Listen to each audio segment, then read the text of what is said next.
We are live. What's up, everybody? We're here at the Reseller Wakeup. This is Wednesday, the 12th of November. This is episode 23. We've done this 23, well, we've done it 22 times now, but this is our 23rd attempt at keeping things rolling for you guys. We're having a lot of fun so far. Today we've got a very special guest, Sammy Davis. She's Woo! tell us a little bit about yourself while we wait for everybody to come on. Everybody's kind of sleeping, it seems, but Well, so was I, Ronin. Hey, Jake. He How you says, doing? I think this is the first time I made it before you went live. Welcome, Jake. How you doing? Pretty good. You look awesome. You look bright-eyed and bushy-tailed. I got my coffee. Me too. I'm on my third cup. Yeah, this is actually quite early for me. I usually wake up at 8:30, so I was like scrambling. But everyone, good morning. This is a really cool show. I'm excited to be on it. My name is Sammy Davis. I was named after Samantha in Bewitched, but Sammy Davis stuck for reasons we all know. And I am, I've been everything in the vintage industry, I feel. I've been, I guess just to back up, a few years ago I founded a brand called Sammy Davis Vintage, and I really built this platform to help women in particular understand the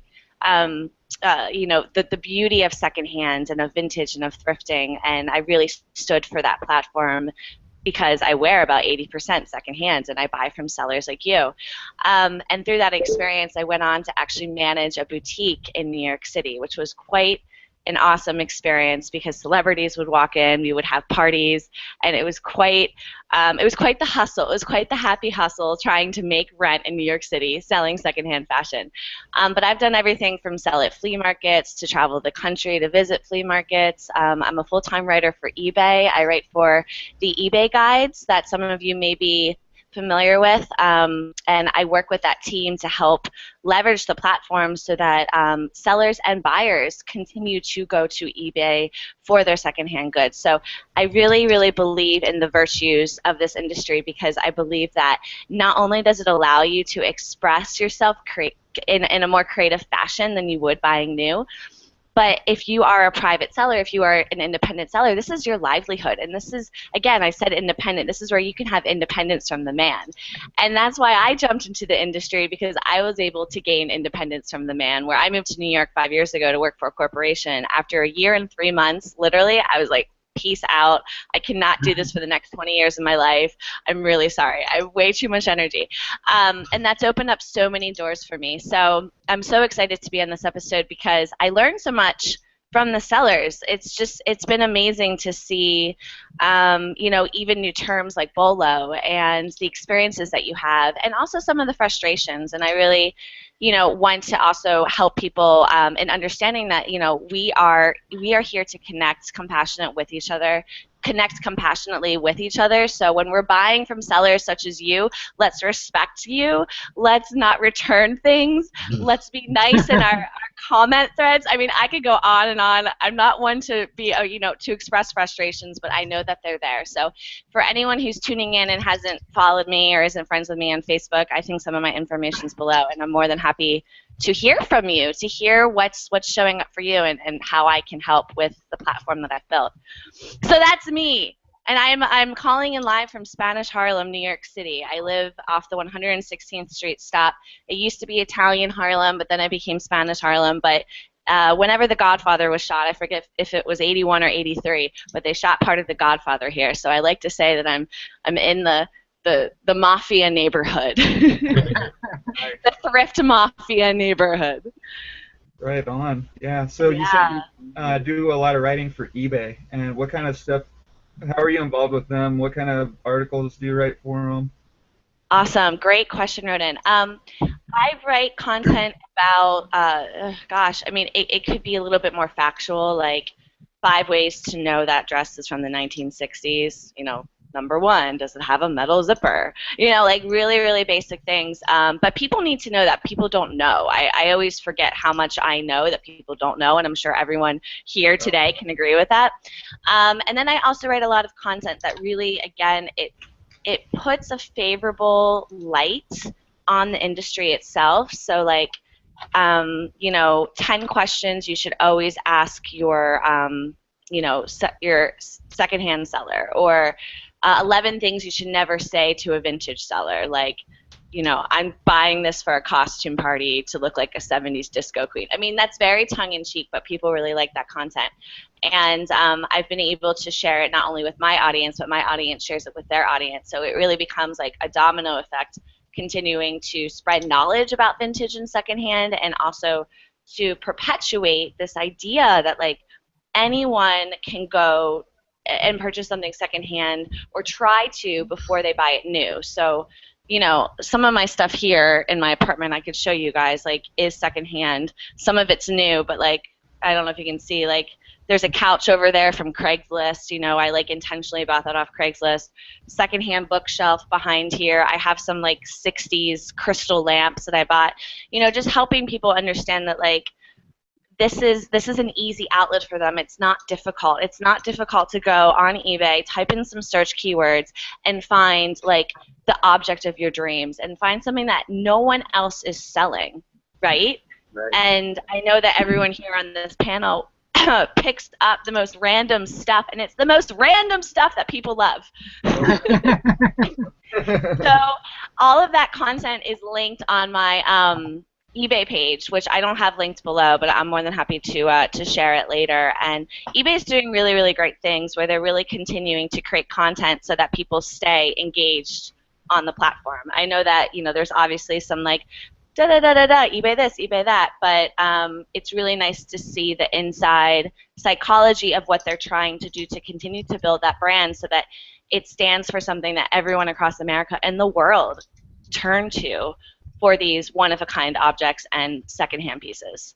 Oh yeah, I mean that's one thing about eBay that I like, is just the connection you have with the buyer. It's a lot more personal than, I mean, it's more personal than Amazon, and really Amazon, eBay. I mean, I think Etsy takes it kind of to the next level, but there aren't enough people on Etsy to really. I mean, you really have to work harder to get your brand out there, and it's a little closer to just running and owning your own website. But eBay gives you a platform where they promote everything, they do everything, and I mean that's why I love eBay, and that's why the majority of my sales, like, I would say, Amazon's getting up there, now that I've discovered FBA and I've realized that I can send them stuff and they sit on it and I don't have to do anything once it's put in a box with 50 other items, and except watch my bank account grow. I have been sending more to Amazon, but it's still nothing like eBay, and there's still so much stuff that if I can't send it to them, I just sell it on eBay. And when it comes to, like, vintage clothing and stuff like that, though, that's what I love, I mean, I like finding the treasures, that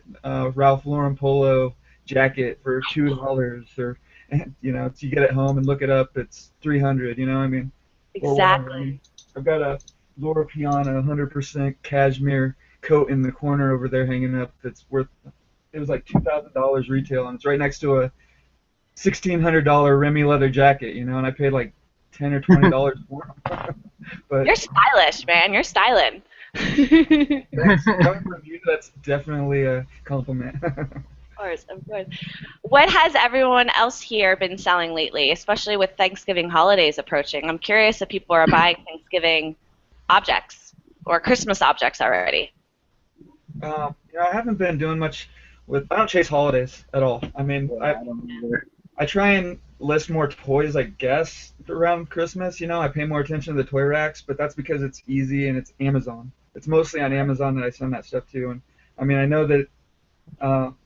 I think like the first week of December I'll stop doing that and stop loading up Amazon with that stuff. But I mean, most of the time, for me, my typical sales on eBay are like video games and DVDs and electronics, DVD players, Blu-ray players.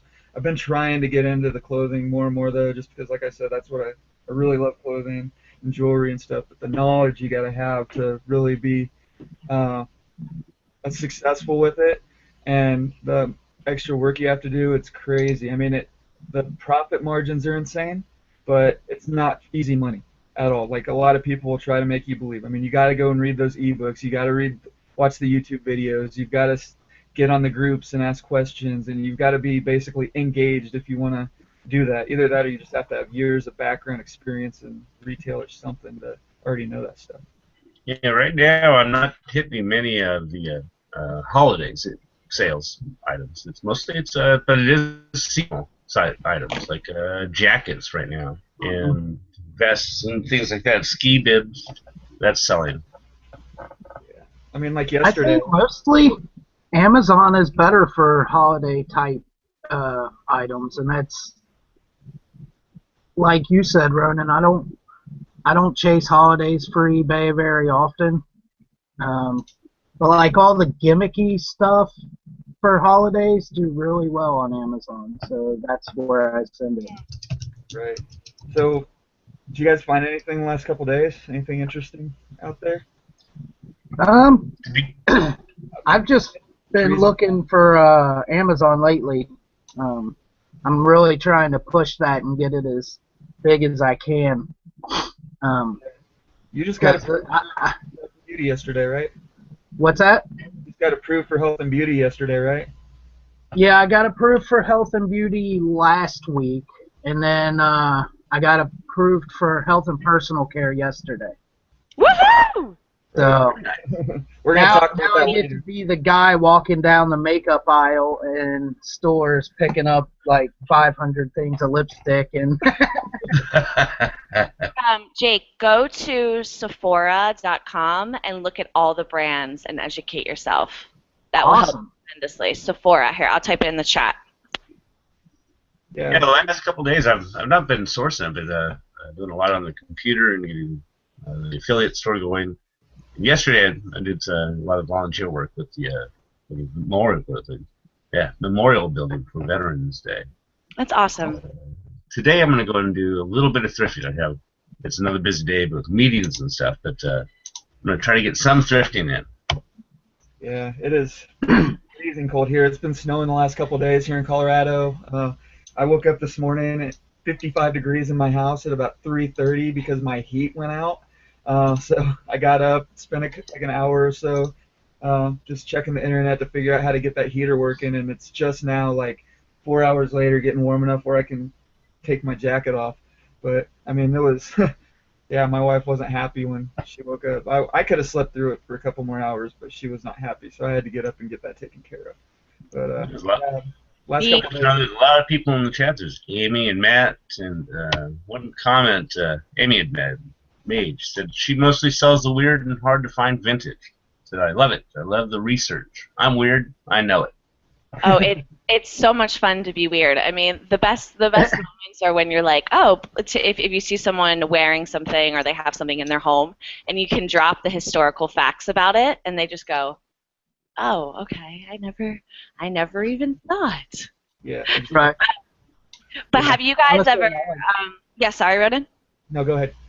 I was just gonna say, have you guys ever? I'm curious, especially where you live. I'm originally from Pennsylvania, and you know, my town was founded in like 1704 or something crazy, and so there's just a lot of history there. And I hit the jackpot once, and I'll tell you how I hit the jackpot. And I'd love to hear if you guys ever hit the jackpot, like metaphorically speaking, where there was just so much quality goods in a plentiful amount that you just couldn't control yourself.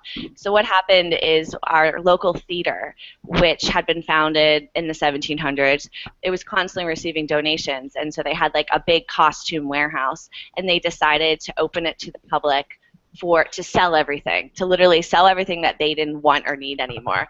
So I'm talking like late 1800s, like Victorian era, like clothing, like real clothing, not even costumes, like some of the craziest stuff you've ever seen, and everything was $5.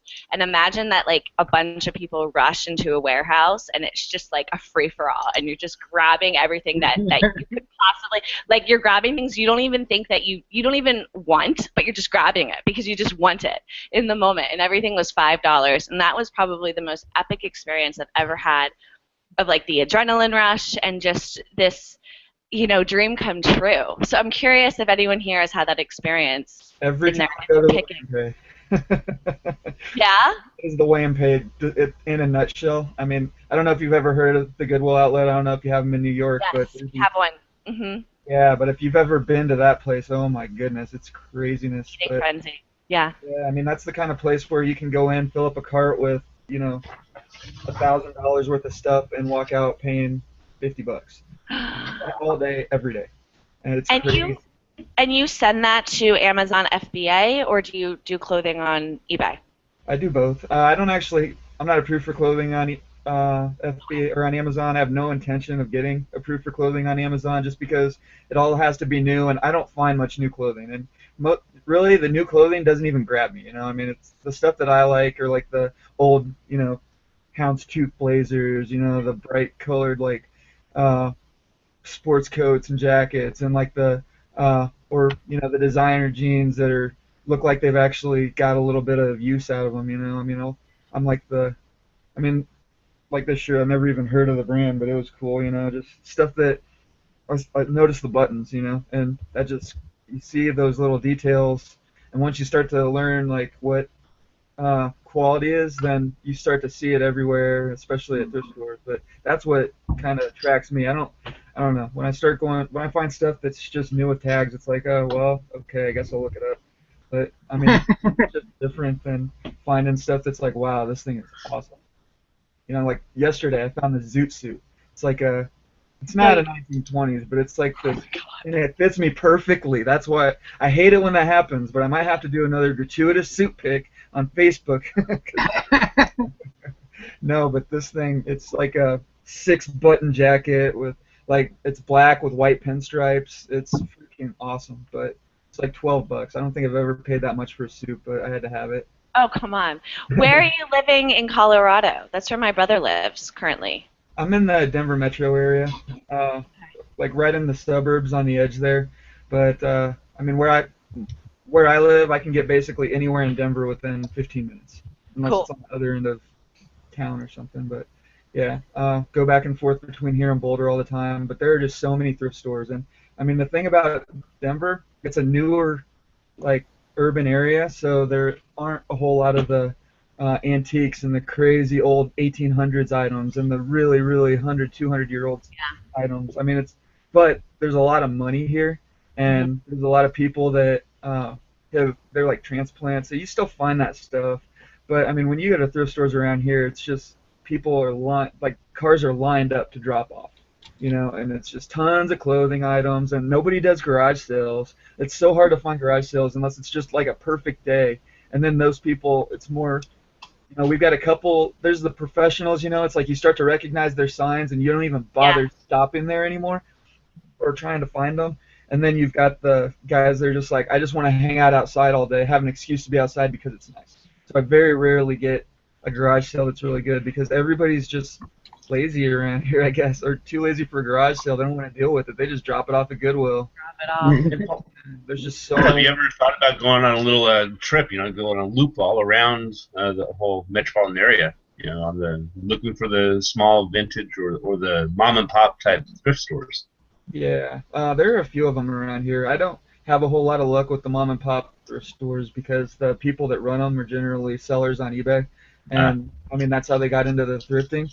But yeah, I just never find anything at those places that's worth it. They know what it's worth. If they put it out on their floor, then they're trying to get what they could sell it for on online, basically. But Exactly. yeah. Yeah, the time I hit the jackpot, I wasn't smart enough to know I hit the jackpot. I Oh, bought a $10 storage locker, ooh, and I'm going through, and there wasn't much there, maybe 5 boxes, right?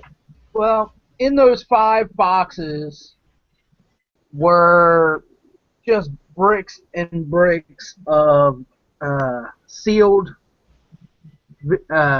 audio cassette tapes. I had no idea what I was doing. I looked at it, I said, nobody listens to tapes anymore, and I threw them away. oh, To a loss and moved on. Fast forward to about a year ago, I'm looking in these Facebook groups, and someone puts out a bolo for vintage audio cassette tapes, and I realized I threw away thousands and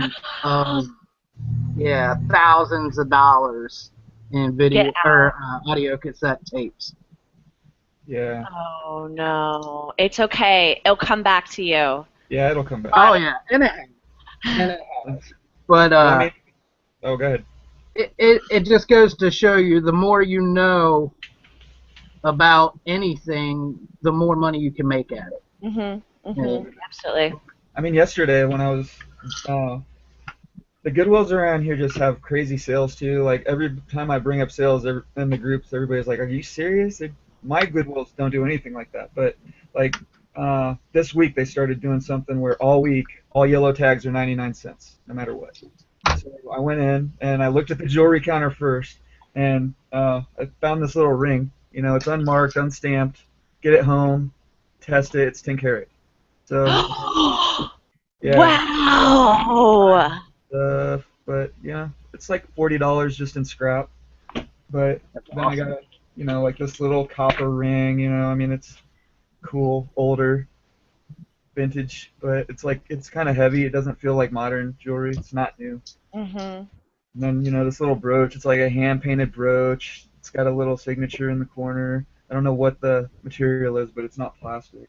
And just little stuff like that. I filled up a little bag for like $5, and this ring by itself took care of everything that I bought on that trip. But I mean, that's every day in my Goodwills. I mean, it's crazy the stuff that I see and the stuff that I find. Like even on sale days, I don't even bother going on sale days most of the time, just because it's like it's too many people there. It's too crowded, and I know the rest of the week I'm still going to be able to walk in and drop $50 or $100 and walk out with $1,000 worth of inventory. But Beautiful, beautiful. And Albatross, good morning. Welcome. I love your name. Good morning. How are the sinuses? Feels like crap. It's all overcast, heavy, and cold. Yeah. Winter is upon us. Winter is upon us. So we were just chatting about when you've hit the jackpot and really entered a situation that was a dream come true for a picker. Have you ever had an experience like that you'd want to share? I don't think I've had that yet, except for maybe that jacket, which still hasn't sold yet. Which jacket? It's a Brook. La ba ba. Good morning.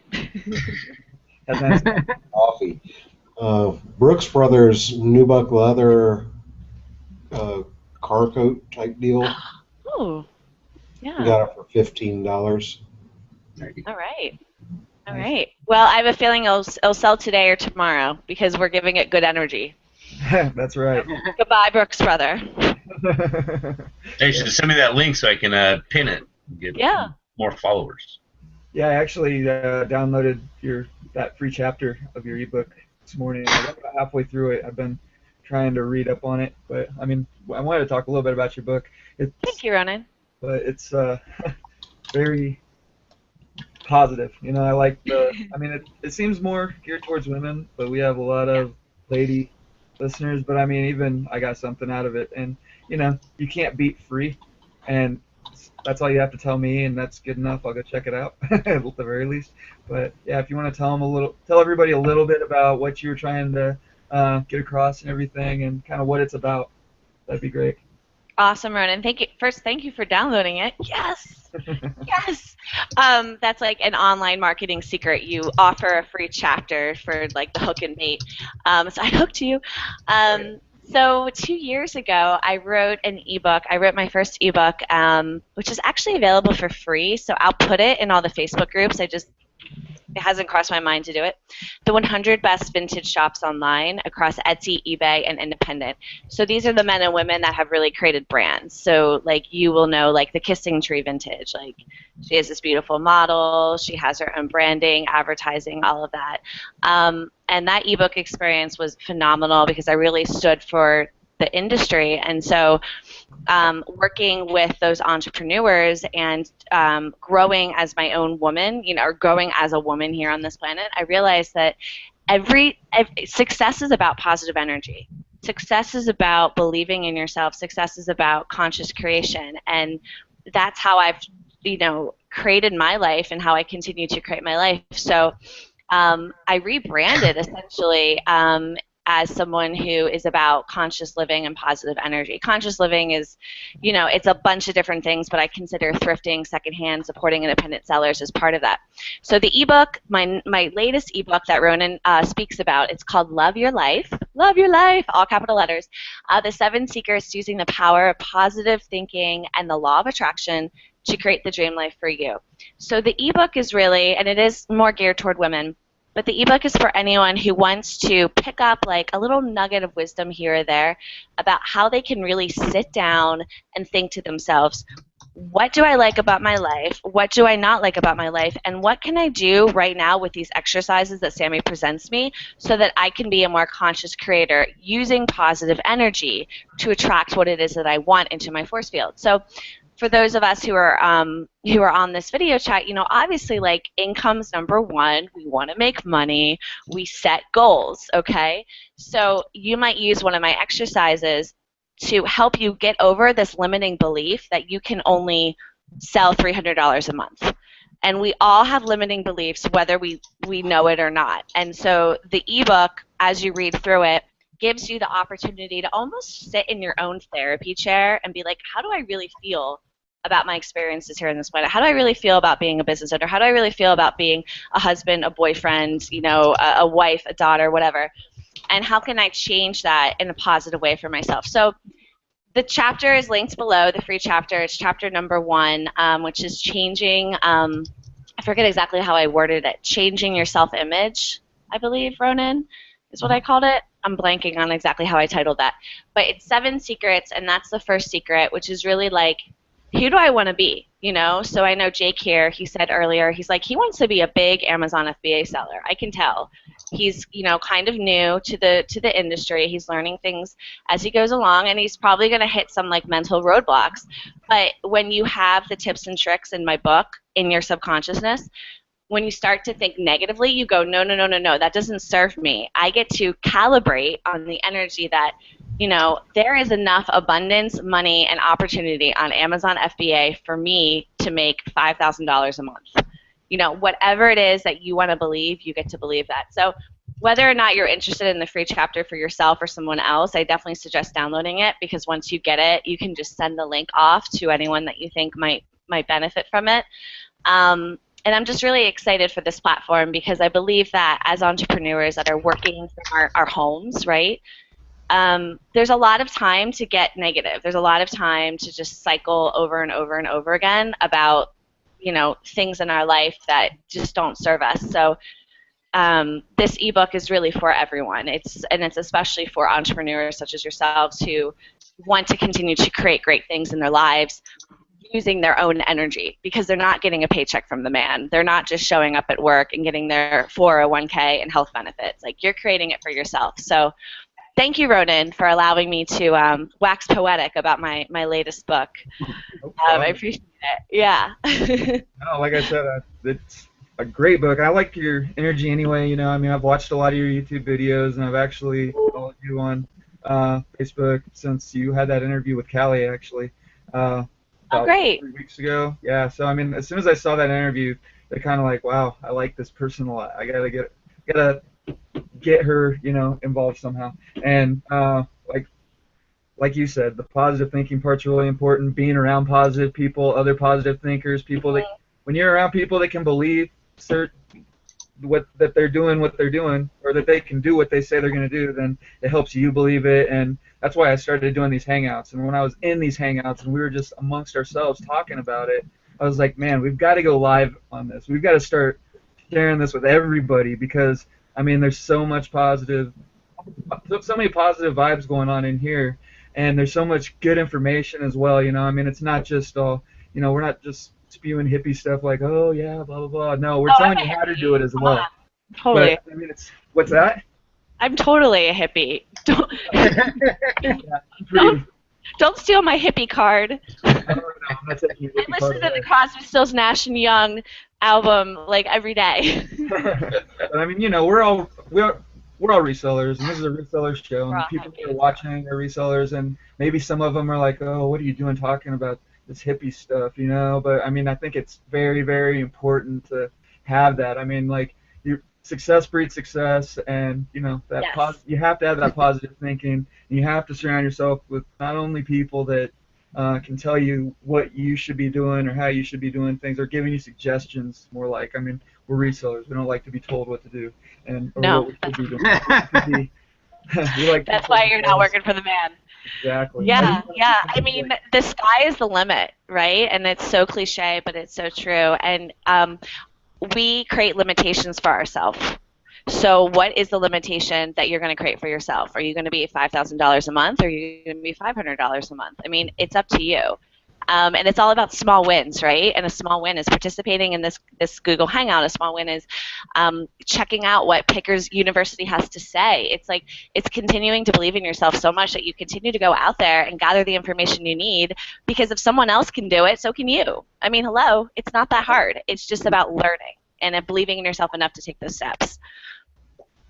exactly. Matt said in the group, in the comments, that Sammy, if you could bottle up that energy, you'd be a. Exactly. Well, Yeah. another thing one thing I want to touch on. You were mentioning that you were dealing with a lot of people who are creating their own brands. Now, you're not talking about somebody that's trying to become the next Levi, right? I mean, when you're trying to build a vintage brand, you're building a brand of style of clothing, and you're presenting it in a way that is marketable.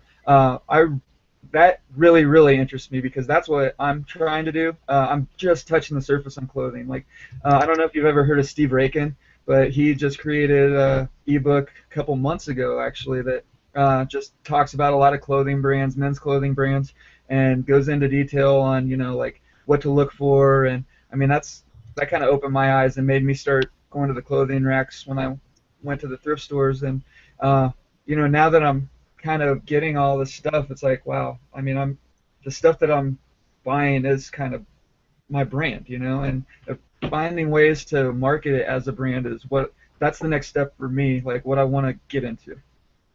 That is amazing. I mean, I would say number one, you get to do a photo shoot in the hills of Colorado. Or other hills in Colorado? Yeah, there's hills in Colorado. But yes, with the 100 Best Vintage Shops Online, that book was really cornering the market of men and women that are so passionate about what they do that you as a consumer can identify a particular style that they sell almost exclusively. So one brand might be all about American Southwest. Another brand might really focus on 1950s, 1960s, you know, mid-century pieces. You, Ronin, you know, it sounds like you could be like, I'm just throwing this out there, but like the urban, you know, cowboy type or something. Like, it depends on what type of brands you're buying and who, maybe like what celebrity or what mainstream brands, how their marketing is a source of inspiration for you. So I would say, as as lady as this is to suggest, go on Pinterest and try to make like an inspiration board of what represents your brand. You know, if it's Brad Pitt, if it's you know, cowboys, if it's like hot Porsche cars, like whatever it is, and use that to help you figure out what your marketing images are going to look like. And I would really highly suggest, if you have like a couple of like young gentlemen in your social circles that would be willing to model for free, and you can take out your camera or borrow a friend's professional camera and go and create those images that you use on your eBay page and you use on your Facebook fan page, and maybe you send out in a newsletter to continue to market yourself as this like, I'm more than just like an independent seller. Like, I am a brand. Like, I am, you know, Gentleman's Quarterly for secondhand. And there's a lot of men that are now getting into thrift. I follow a lot of people on Instagram, and if you just search the hashtag thrift or thrift style on Instagram, you can just, I mean, you'll fall down a rabbit hole, but you'll begin to see how people are marketing their brands through the power of that platform, which is very visually based. And it's really fun and exciting. I think what's really wonderful about this industry is we are creators, and we were put on this planet to create, and like children, we get to create. So just have fun with it, you know, have fun with it and feel it out, and make sure it's authentic to you, because you don't want to be a used car salesman trying to sell something that you don't encompass exactly. already. Yeah, Yeah, but I mean, not you're used already to showing it. off your style, so you are your best model. That's what I always. That's why every time I find something that fits, I just keep thinking, man, I should just put it on and take pictures instead of measuring everything. Well, you still got to do all that, but Yeah. just get some pictures up of just like that. Start there, and because I mean, when I started going to thrift stores, I wasn't buying clothing for the idea to resell it. I didn't even realize how much people were paying for the stuff to Yeah. resell. I was just buying it for myself, and I was there anyway. I was buying VCRs and DVD players and video games, that sort of stuff. And then it's like, oh wow, that's a cool jacket. Hey, cool, it fits. And so a lot of the stuff that I have now fits me. So I could probably maybe I'll try that sometime. But one of the questions in the audience, I really want to hear you touch on this. How do you deal with negativity that comes out from the closest people and family? That's an The amazing best question. way is to avoid negativity, but there are people that you can't avoid. They're in your life. Absolutely. I'll share more of a personal story to back this up. I don't have the best relationship with my brother. It's always improving. He's a few years younger than me, and he's actually in Colorado right now. I just don't know the neighborhood he's in, Ronin. And he sends a lot of negative juju toward me. But here's the thing.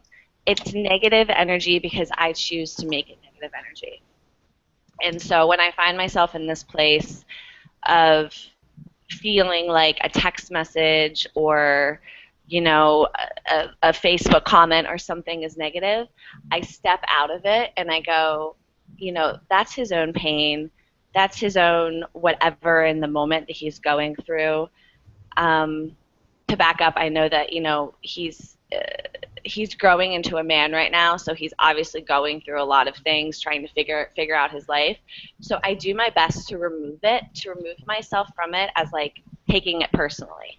There's a book that I recommend for everyone. It's called The Four Agreements.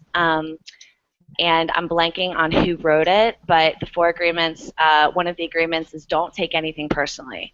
And when you learn to not take anything personally and almost realize that that person is projecting their pain onto you, like why would they be upset with you if they weren't in pain, then you get to almost have a place of compassion for them. So if my brother says something negative to me or mean to me, I realize that he's just in a bad place right now. Now, that isn't to say that we don't have to surround, it's a family member. Like, I don't have to continue to try to cultivate this better relationship with him. But I get to continue to stand in love with, when he's in my presence or when he texts me or blah, blah, blah, and not get defensive about it either. So we all know here that, like, a fight will start if someone says something to you and you say something back. So it's almost like you just talk back in love. And I almost like to play, this is a little secret I have, I like to play dumb. I become like almost like a jester, like a court jester. So some of you here know I have a following on Facebook, and I don't have nice things said to me all the time. I've been attacked, and I say things back like, "Oh, I'm so sorry to hear that, but thank you for sharing." Oh yeah. And that's just all I say. And I actually once had a woman say, like, F you, F you, F you, blah, blah, blah, blah, blah, blah, blah, blah, blah. And I wrote back and I said, oh my gosh, my heart goes out to you. I hope you're okay. Right. And she wrote back, and I guess I opened her up in the moment. And she wrote back and she's like, I'm so sorry. I didn't mean to be so aggressive. I'm just really trying to blah, blah, blah. She was trying to promote something, and basically I didn't promote it for her. Oh, okay. And, it is like, so I kind of take on this, like, la, la, la, la, la, because it's not worth it. It's just not worth it. And, like, we also get to say to ourselves, like, I am above this energy. I am so above this energy. And usually when you don't respond, it just fades away because people are looking. They're looking for you to come back at them so that they can get this rise. Like, they're searching for this rise. So as cliche and as corny as it sounds, we all get to practice giving love to negative energy. and just recognizing that it's in our best interest so that we can just remove ourselves from it, and so that that person, you know, they're not encouraged to continue to give off that energy because they're having someone respond to it. Right. Now, when it comes to your family too, though, I do advise, you know, if it's so hard, like I don't know, someone in your family continues to be aggressive toward you about something. I'm not a therapist, you know, I'm not certified or trained, but what I've learned to do is to really just express my emotions in a loving way. So I say, I really appreciate what you're telling me right now because I can always learn from it. However, I'm feeling really accosted and I'm feeling like I'm doing something terribly wrong. And again, that gives a little bit of space for that person to kind of be like, oh shit, I've been verbally attacking this person. And it opens up space for you to have a real conversation. I'm not going to say it's easy. I'm not going to say it happens every time, but it's a much better response than stop saying that to me, which gets you nowhere. Exactly. Just yesterday this was crazy. This has never happened to me before. I don't know if this guy recognized me or what, but I mean, he comes around the corner in this thrift store and he just looks at me and he starts mumbling to himself. And then he pushed my cart out of the way, like into me. And I was like, and he just stares me down as he's walking away, staring at me. And I looked at him like, what? Like, F you. I was like, oh my God. I mean, I had to bite my tongue because, I mean, I was kind of speechless. I was like, I didn't even know how to react. I was like, what is this? But, you know, that man part of me, though, there was that little part of me that wished he would have done something. Or, I mean, I wanted to walk up to him and tell him, but I was just like, I'm not going to say anything. He walked away, luckily, but then I was a little disappointed too, because video of me throwing him on his head and holding him down until the cops got there would have definitely got at least 1 million hits on YouTube. You would have got Here's the thing, Ronin. So I get to play your man card. Mike. This Microphone. man. Microphone. Hello, testing 1, 2, 3. I get to play your man card. If he walked up to you and pushed your cart to the side and said explicitive to you, it means that you are a dominating force in this industry, and he's afraid of you, and he's threatened by you. So you actually have the power over him. Because why would you attack someone? Are you guys able to hear me? There's some. Or you took his damn parking spot. Sorry, Chad. Where's that feedback coming from, by the way? Are you guys able to hear me now? Yeah, now we can hear you perfect. I had muted Chad. There was an airplane. Yeah, you had an airplane in the background or something. I need new ones. Is anyone selling a headset with a mic on Amazon? I'll buy it from you. Yeah, probably. I'm sure I could find one for you. I'll just send it to you if you really need one. I mean, you have enough stuff in that room. I'm sure there's something. Okay, but really what I have to say, to play to your man card, Ronin, like, he wouldn't have pushed that shopping cart out of the way if he wasn't threatened by you. Like, you're obviously the alpha male at that thrift store, so you have nothing to worry about. Oh, trust me, I wasn't worried, but I was just like, what is going on? Like, it was so weird because I was minding my own business. I was shooting a haul video. I do these ride-along videos where I'm like in the thrift store, you know, and going through the racks. It's like, all right, I got to scan this, put it in the cart, you know. It's like, this thing's probably, you know, they want $2 for it. Yeah, that's probably worth about $50, you know, that kind of stuff. Or when I'm going through the clothing racks, it's like, oh, there's a Ralph Lauren polo, or oh, there's a Brioni shirt, or whatever. You know, just pulling out the stuff, just kind of so people can see the process while I'm in there, instead of just being one of those guys that's like, I got this jacket for $10. It's going to sell for $50. I got this T-shirt for $1. It's going to sell for $10. You know, I tried that a couple times. I'm like, this is boring, man. I can't do this. I got to think of a different way to get these haul videos done. But I've been having fun with those. But like I said, this guy, I don't know, maybe he was just a picker and he knew what I was doing too. Like, oh, this guy's one of those YouTube guys that's telling everybody our secrets. Oh, whatever. I'm like, yeah, I don't care. I'm an open book.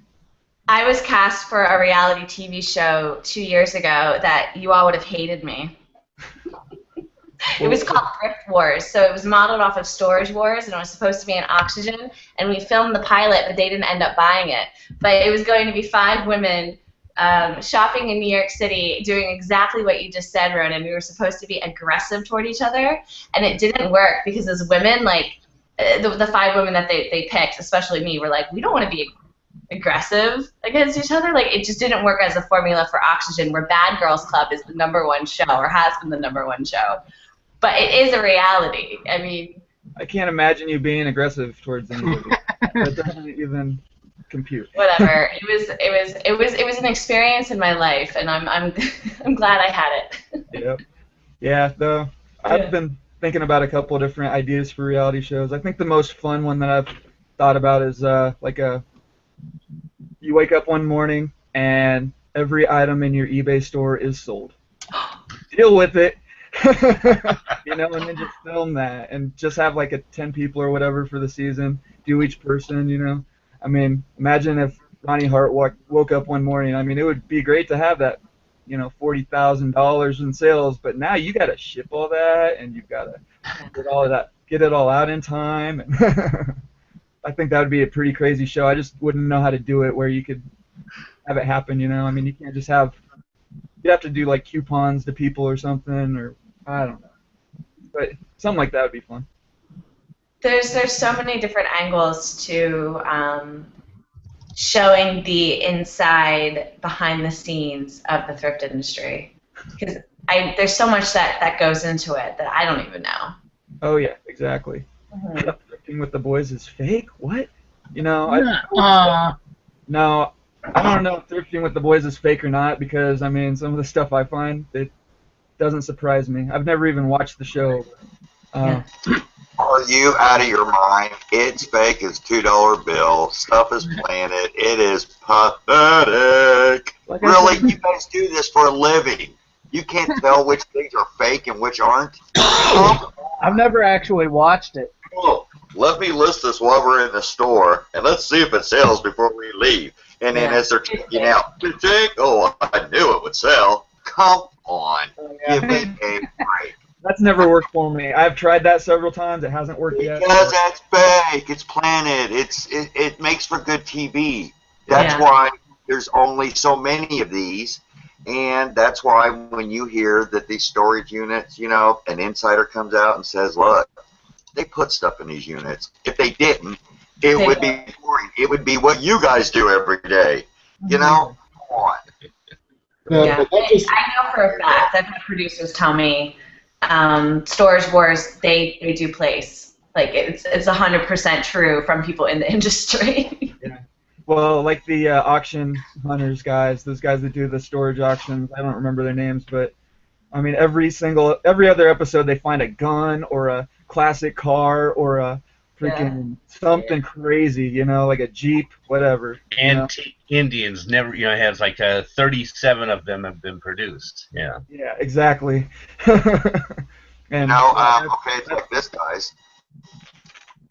We do a show about selling on eBay.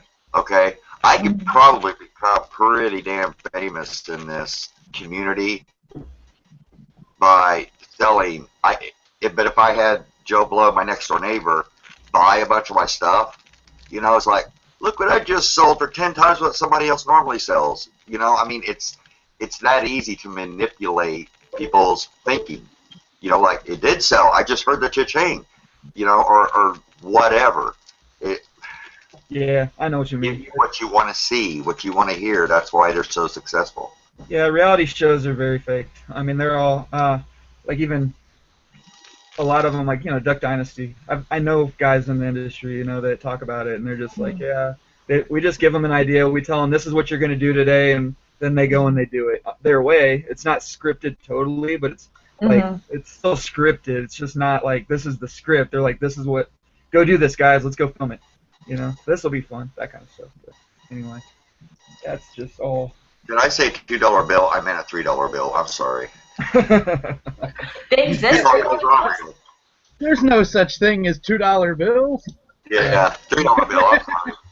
Now, one of the things that we've been talking about lately is quite a bit is like the using social media to promote your sales and to Yeah. promote like your stores and stuff. And I mean, I still haven't figured it out. I mean, I've got 20 followers on Twitter, and I mean, I've been on Pinterest. I set up an account. That's about it. You know, I clicked around for a few minutes, and it's like, I don't know, this is kind of weird. But I mean, what do you suggest somebody goes to kind of learn how to just figure it out really fast, or at least get enough information where they can get put in a direction where they can actually start to utilize social media to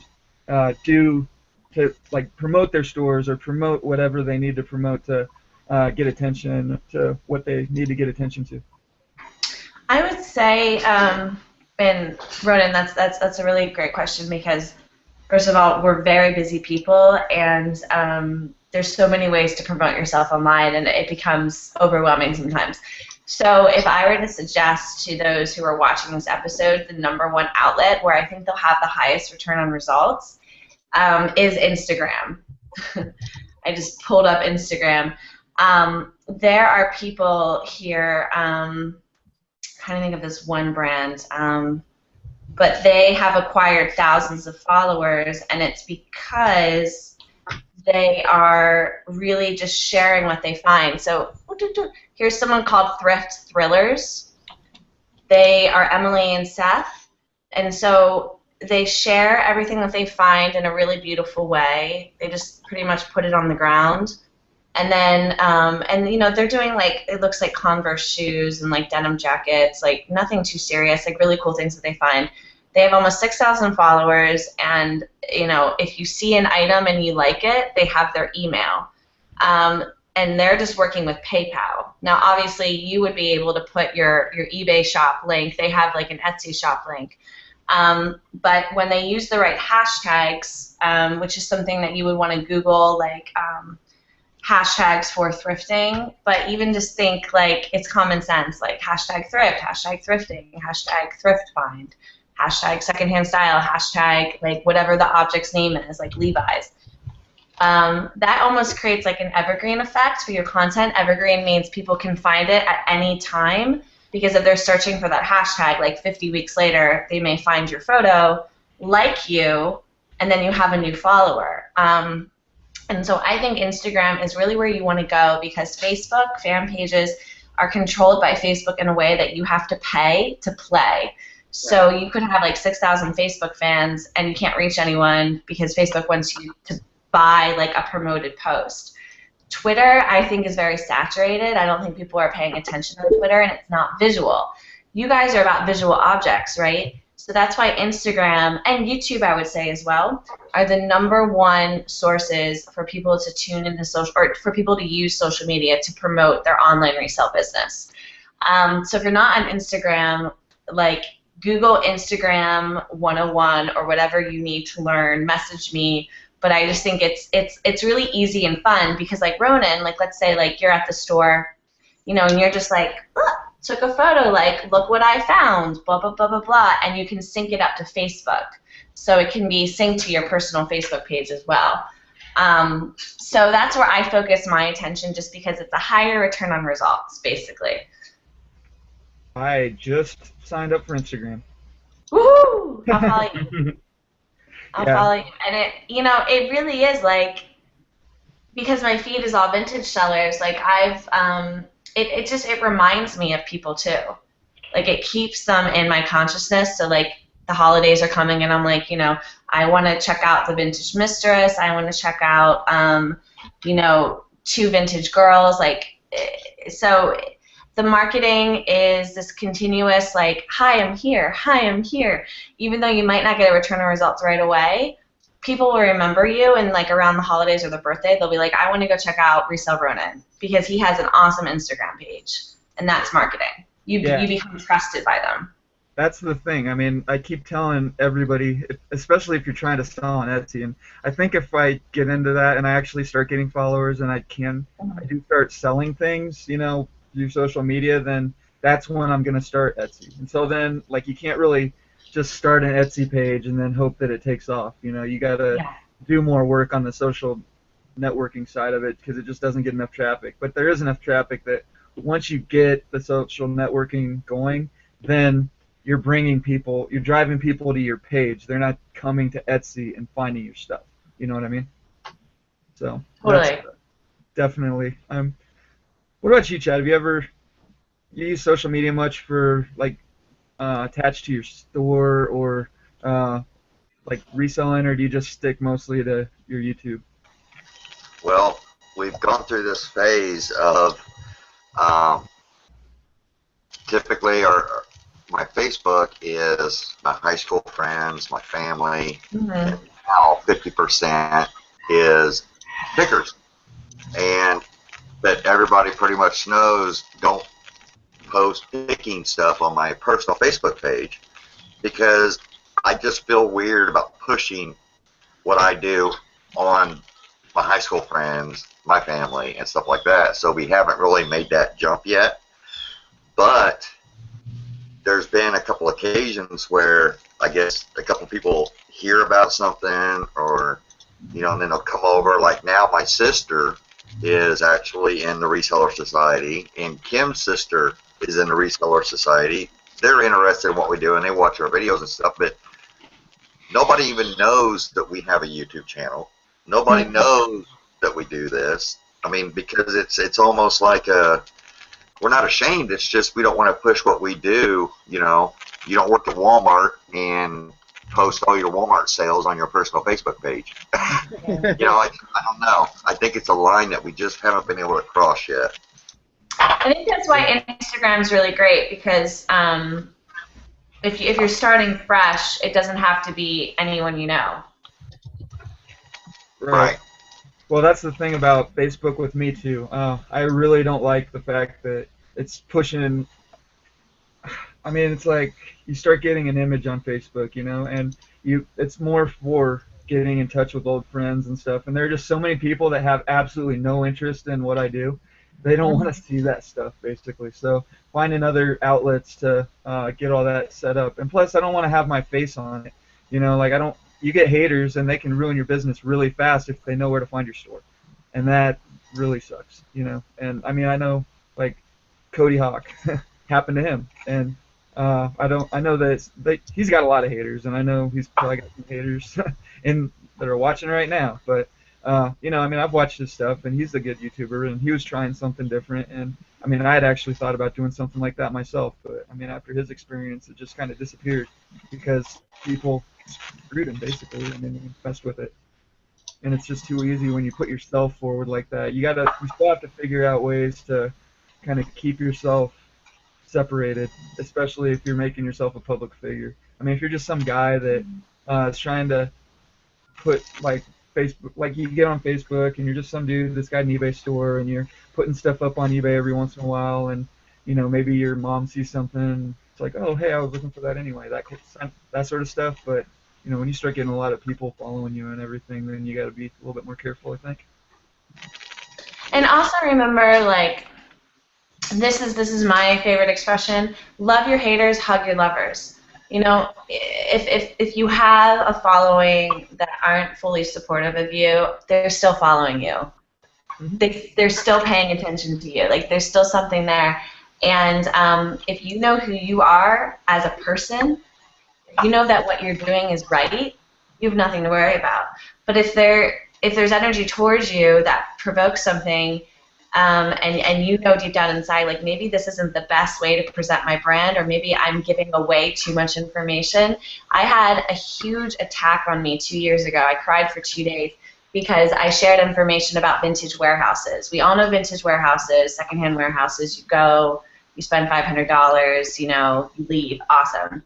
And the vintage reseller community became so angry. I received emails from people saying, like, I'm ruining their business. And, you know, I made a mistake, okay, and I apologized, and I did the best that I could, but I know, like, in my heart, it wasn't to hurt someone. It wasn't to hurt the industry. So it's very important for us as human beings on this planet to realize we're not perfect. And social media, we're not going to be perfect on it, but if the intention is to serve and to help people, and we learn from that, that's a good thing. So That's just my 2 cents. You can put yourself out there. You can do it if you know that what you're doing is from the heart and for a good reason. Right. Yeah. Yeah, well, the people that are complaining, like what you just said, they didn't create that industry. They somehow fell into it. They got this information. Who are they to tell you what you can and can't do? Guess what? If you're diverse enough, somebody can come in here and eat your market up. Guess what? Tomorrow, you start doing this. It's that simple. And if they can't do that, then they should be hating themselves, instead of hating on you. That's foolish. I'll give you a good example. I mean, when I started on eBay, I was doing mostly video games and DVDs. And the reason why I had to start moving away from those, I mean, I was sourcing from game stores, I was sourcing from Craigslist, I was sourcing from garage sales, I was sourcing from, it's like everywhere I went. It's like, oh, hey, a Sega Genesis with 20 games. What do you want for it? $5. Or, oh, a Super Nintendo with 30 games. Oh, yeah, I wish it was a regular Nintendo because those are money, but I'll give you this for $10. Like, okay, all day. And I could walk into video game stores, and they'd sell games for $10 that I could flip on eBay for 80 or 60 or 70, old vintage games. And then, but it's so easy to get the prices for that stuff now and to research that stuff that there's no, I mean, there are so many people doing it. You get on Facebook or on Craigslist, I'm sorry, and you search video games, and it's just nothing but people reselling. It's like they've got a list with a price next to it, and the prices are the same that you're going to pay on eBay. So you can't really do it anymore. And then the few posts every once in a while that come on that are like, oh, I've got an Xbox with 300 games for $100. That gets snatched up like that immediately. And even if you get a hold of them first and you're like, hey, I'm on my way to pick it up. Don't sell it to anybody else. Oh, no problem. By the time you get there, oh, somebody else got here first. Sorry, dude. Yeah. And so it just got to the point where it's like, man, I've got to find a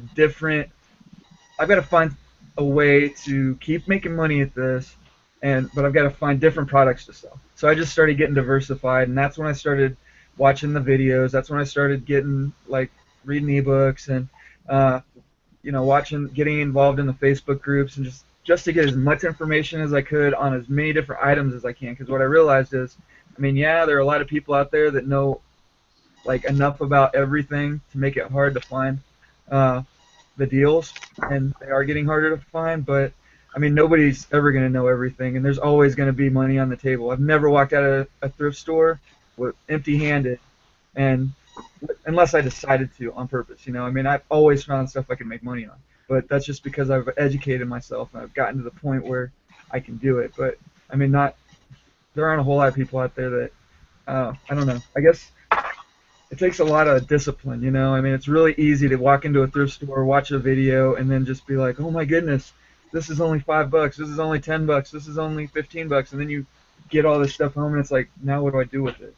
Or, it doesn't turn out to be worth as much as they thought it was because they saw a bolo, they saw a DVD VCR combo, and they just grabbed it. You got to look up, and then, that'll distract people, that'll get people frustrated as well, and that gets people mad at the posts and all the information that's out there, so you've got it on both ends. You've got the people that have been doing it for a while that don't want everybody to know about it, and then you've got the people that are trying to get into it that are frustrated because they took somebody's advice and it didn't work out. But well, when you're getting advice like I can give you the how to sell clothes on eBay in 30 seconds advice, that's where people get screwed up. Exactly. Not true. There was a post just the other day about know who you're getting your information from. Information is power, but a little information can be a dangerous thing. So when you get that information, you still have to build on it and do your own research. But yes, just be aware of who you're getting your information from. See, that's my philosophy on giving out bolos and giving out all this. I don't tell people go buy this. I tell people this is what I bought. This is how much I paid. This is how much I'm going to sell it for. And I believe it. And it's not like I'm telling you that you should go do it too. Every once in a while, I will say you should be doing this, but I try to not be specific about what I'm telling you. It's like, I don't know. You got to be really careful with all that. But yeah, people get to trust the process for themselves. Mm-hmm. And that's where the good stuff happens. And I think that where we get to be wary is information, as James said, that removes all uncertainty. Because uncertainty is what we have to step into to build our business. So as soon as you become comfortable with uncertainty, you become comfortable with growth and potential, or you're able to reach your potential. So, Ronin's not going to tell you like 100%, this is how you're going to make $40,000 a month. But, whoa, this happened to me and it was great. And, here's a piece of inspiration for you to go and step into uncertainty and have that process for yourself. That's what I try to do. I try to, instead of telling people how to do it, I just tell people how I do it. And then, if you've got that confidence and you've got confidence in yourself, then you can project that to other people, and then maybe they'll pick up a little bit of that confidence themselves. And it's like what you were saying, trying to, what we were talking about earlier, keeping positive people, surrounding yourself with positive people, surrounding yourself with successful people, and people who are doing what you're trying to do. Learn from them, because those are the people that you want to learn from, and those are the people you want to be around. You don't want to. I don't mind having downers around. There are downers around, but as long as they're there to try to lift themselves up and not bring everybody else down to their level, then I'm totally cool with that. I want those people around as well. You can learn from everybody. You can learn from somebody who's just getting started. Even if you're learning from their mistakes, you're learning from them. So it doesn't. You just got to try and pick up something everywhere you go. Amazing. Well, I'm motivated to sell on Amazon FBA now. It's easy. I don't think I have the time, but I might look into it. I don't know. I'm going back to Pennsylvania for the holidays, and have you looked at Amazon FBA at all? Do you have any questions about it? Okay. Like if for somebody, you obviously don't even have an account set up, right? You probably buy from Amazon every once in a while, but yeah, books.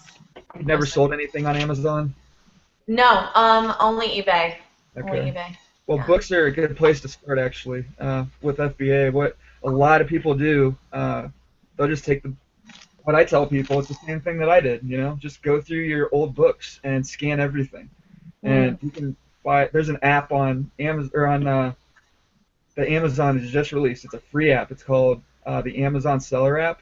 And you just go and you download it, and I think you might have to set up an account, but the account's free. You don't have to pay anything, and you can just scan a barcode, and the price will come up. Like how many are on FBA, how many are on Merchant Fulfilled, whether or not Amazon's selling it themselves, what the new price is, what the used price is, and the ranking. And you got to get educated a little bit to kind of understand those numbers, but it doesn't really take that long. I've only been doing Amazon for not even a month and a half, and I think I'm doing like around the $1,500 a month gross. Great. So it's really, there's enough information out there to get you started, as long as you pay attention to what people are saying and you do it right. But that's what I did. I went out and I scanned a bunch of books that I had, and it's like, oh wow, that's a $20 book, that's a $10 book, that's a $12 book, and I think my first shipment was like 70 pounds. It was almost all books, and it was like $500 or $600 worth of inventory just on the first shipment. But, now, Sammy, you said you're going to go back to Pennsylvania for the holidays. Are you going to go antiquing, or what are you going to look for? Are you going to do anything like that back there? I have some secret spots. And then when I support independent sellers, I go to something called, I'm blanking on the name. Oh, it's a antiques market in Adamstown, Pennsylvania. What the heck is it called? But it's basically just like a big antiques garage and then outside vendors. So you can buy anything from like the vintage Getty signs, the vintage Coca-Cola signs, to like a 1950s dress, to your 1920s antique ring. But it's all very affordable for this New Yorker. Because it's basically a flea market, so people are just trying to flip really, really fast. And this is where I meet the people like me. I meet the kooks. I'm kooky. I'm a Pisces. I will stand there and riff with you, and these flea market sellers are bored out of their minds, and people walk by and then there I am like, oh my God, this is amazing. So I have so much fun from that experience, which I know selling online, you don't have that experience as much. But yeah, I go go to the mega thrift stores in Pennsylvania because we don't really have that in New York. And a dress in New York City at Goodwill is $12.99, believe it or not, which is ridiculous. So it's not worth it. It's just not. No, the flea market, or the little, it's a flea market that you're going to go to in Adamstown. I know that you were saying before that it's a big Amish community. Yeah. Do they sell their wares there as well? Yes, you would go to a mud sale. Have you guys ever heard of that? No. I've heard of it, but I've never been to one. Yeah. Okay, they happen in April when the snow is melting and it's raining, so you're standing in mud. And I'm gonna try to look it up right now online. And like all winter long, they did the crocheting of the things and their wares. Like the quilts, they'll sell the quilts. I mean, they're still like $100, $125. Here, I'm sending you guys a link. That's pa-country.com. They'll sell the quilts, they'll sell tools. They may sell some like Amish clothing. I mean, I don't know if that's something that's searched for. The Amish hats are pretty cool, I have to say. But yeah, the whole Adamstown community is antiques. So there's this one place that's just full of like Tiffany's glass. Like you walk in and you're like this is like a bar from the 1920s. This is like an entire glass window from 1870s. And celebrities and restaurants from New York, from Miami, blah, blah, blah, they go there and they buy things for their restaurant. So it's like the community, for whatever reason, I don't know really where it started, if it's just because it's such a historic community, but it's full of antiques, full of them. And they're very affordable, and the people are very, very kind. And I don't know if anything could be really purchased for resale, but if you are someone who's looking to invest, the nominal value is much less than if you were to go to New York City or, like a well-known brand. Essentially, because they're just like mom and pop people getting by, selling antiques, and you're like really cool, like this 1930s Coca-Cola sign for $50. I never thought I would find it for $50. It's a little bit more than I would like, but awesome. And so that's where my love of antiquing was really born, because I was going to all of those flea markets, like 16, 17, 18, and spending all my money. I didn't save a single cent. I worked 12-hour days in high school, and I'm just like, if I had saved starting in high school, but no, I just spent all my money, and then I started reselling because I had so much. I had so many clothes. And then when I came to New York, I was like, I'm going to go to Pennsylvania, buy stuff in Pennsylvania, and sell it in New York. Because you can buy like a $5, like little shirt like this in Pennsylvania and resell it for like $55, $65. I mean, what's funny about New York City is like it just depends on where you are. So if you're at a high-end market, you can increase your cost. If you're at a low-end market, obviously, your surroundings are different. It's a different kind of feel. You have to lower your costs. But the girls in New York City that have jobs, that have disposable income, they want the funky fashion, and they'll spend a lot for like that polo shirt that Ronin found. Designers will buy things for like $300 because it's off the like corporate credit card. Like, it's really fun to see how it's all about supply and demand, and someone's value on a piece is what they decide. At the end of the day, it's still what they decide, especially for clothing. Okay, everybody, you got a drink. Yeah. There was Amy had asked, said, Sammy, do you do the Brooklyn flea market? Said every time she sees it on TV, it looks so expensive, like ungodly expensive. Thoughts? Which one? Said the Brooklyn flea market. Is ungodly expensive. Yep. Actually, that's where they kept taking all the stuff from that flea market flip show. I just got onto the show like a week ago, and I sat there and watched every episode over the weekend. But that's where they always sold everything, was at the Brooklyn flea market. But they were selling stuff for like $500, $1,000. I was like, what? How do you? I mean, they go to one flea market and they buy the stuff for like $10, and then they put some paint on it, and then they take it to the Brooklyn Flea and they get thousands or like hundreds of dollars. And the contest, I don't know if you've ever seen that show, but the deal is you're supposed to spend as little as possible and then create whatever, like build it into something else and then sell it for as much as possible, and whoever makes the most profit wins. But Pretty much, yeah. I've been meaning to audition for it. I haven't gotten around to it. I'm actually working with a show right now called Heydays Vintage that's in pre-production, and I'm really praying on this show being picked up. If you guys could all pray for it, because it's about the vintage culture across America. So not just resellers, but people that, you know, are like jazz performers or burlesque dancers, or, you know, like they're just, again, they're kooks, and I just say kook in like the most loving way, because they found this alternative sense of self-expression and lifestyle through vintage. So I'm hoping that that show gets picked up, because I think it's a more authentic portrayal of how people can incorporate vintage into their lifestyle in the past, and will open up their eyes to this whole world as well. Well, if you need a partner for that flea market flips, you just call me. I'll fly out to New York for a week or so. You would be a great, oh my God, you with your bandana and me with like heart sunglasses or something. Because, you know, the crazier the better on TV. Oh, exactly. I mean, you got to be a kook to be in this business, for sure. I don't think there are very many normal people. Your video intro, Paul, Resale, Ronin, your haul videos, your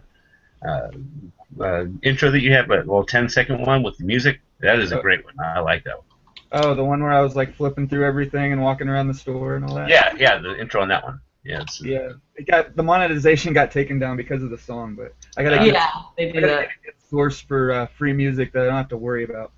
But anyway, so you were saying, Sammy, that you're a reseller. You do sell clothes. You're not just like a life coach or whatnot. Do you still do? I'm not currently. No, okay. I stopped. I stopped. My last foray was managing a store. So okay. I literally was managing a secondhand, fashion store, and then I haven't sold. No, it's just like it's time, right? There's a lot of time that goes into it. But Amazon FBA sounds really interesting because there's less time, I feel. Yeah, well, that's the thing. There's time up front. All the time is invested up front. You have to actually go out there and scan. You have to look for stuff. Like for me, when I'm doing FBA now, I don't really do much retail arbitrage. I mean, I'll walk to if I'm at Walmart, I'll just go straight to the clearance section and scan there, and I won't sit there and go down the aisles scanning stuff. I'm not into that. But like if I buy at thrift stores, you find brand new stuff all the time at thrift stores. So I'm like, even at the weigh and pay, I'll go to the weigh and pay. Anytime I find something that's new in package, I'll just scan it, see if it's on Amazon, and I could get. At the weigh and pay, you're not paying anything for anything, really. I mean, if it weighs less than a pound, then you're paying 50 cents for it. But even at the thrift stores, like this camera, I got this guy yesterday in the box, paid $5.99. I probably overpaid for it. I was doing so good on the 99-cent stuff that I figured I could do it, or that I could go with this. But it's a Polaroid with the film still sealed inside. I mean, it's still in the package. I can't sell this on Amazon because it's like kind of brittle, the plastic. But if the plastic was perfect and everything, I could probably put this on Amazon and get like $30 or $40 for it, I'm sure. I didn't bother to check, but you find that kind of stuff all the time. Like brand new sealed board games. When I first started doing Amazon, I had a couple of board games that were on eBay, and I had it listed, this Risk board game. It was brand new in the package. I had it listed for $60. And I kept getting $40 offers on it, and I declined the offer, and then somebody else would offer me $40 and decline the offer. Finally, I'm like, screw this. I scanned it on Amazon, and it's a $100 board game. I sent it to Amazon thinking, there's no way I'm going to get $100 for this, and sure enough, it sold within a week. That's amazing. I mean, it's just stuff like, but I'm finding stuff like that quite a bit. When you're going to thrift stores, I don't scan everything. I just scan the stuff that's new, sealed. When you're checking the board games, when you're checking like the new sealed puzzles, just take them and scan them. It takes 2 seconds to scan them with your phone, and usually they're $1 or $2, maybe $5 at the most, and you can even these random puzzles that it's like you've never even heard of the brand, just scan it, and oh wow, that's $25, and as long as you have one-ofs of everything in Amazon, then you don't even have to worry about it. You can forget about it. It costs a penny a month to store it, and eventually it'll sell. Now, if you start getting into retail arbitrage, where you walk in and let's say I go in and I find this thing, and I scan it, and there's 10 of them on the shelf, and they're on clearance for $5, and it's a $60 item on Amazon. I have to make sure that all 10 of them sell within a year, or else I get hit with a really big storage fee.